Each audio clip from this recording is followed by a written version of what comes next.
rero kuri munsi tugiye kwigisha mu cyongereza abari kujya isomo rivamo icyitwa omu gicaho kandi cyane batangiye kwiga uko watanze isomo igisha rogers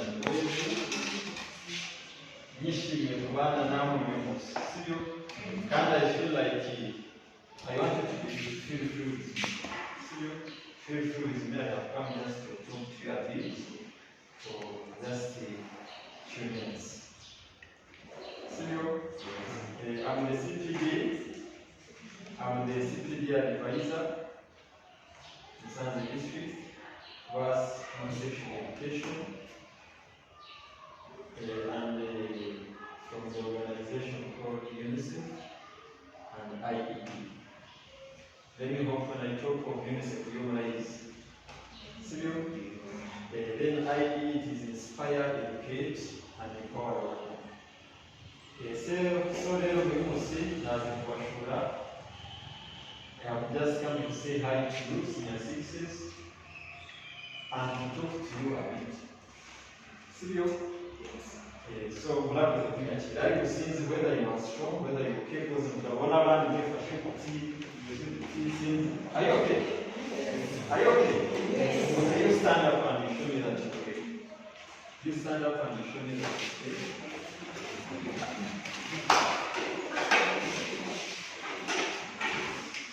Who can show us that we are really okay? Okay, you do what I do, you don't do what you do what I say, you don't do what I do. Here, you do what I say, you don't do what I do. That is your candidates. Now you are going to do your exams. Your mind is always at par. You do what I say, you don't do what I do. Feel free. You feel free. Feel free with me.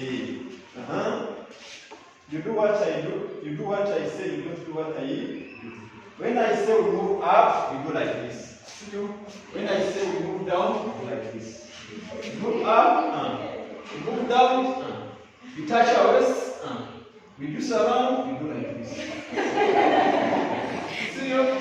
Okay, finally we are up, we are down, we are up, we are down, we are up, we are down. Now we touch our waist. Now we do surround. We do surround. We do surround. We are up. We are down. We are up. We are down. We touch our waist.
dusabe shuri mu masomo ugeze ko abana batsinze igihembwe cya mbere.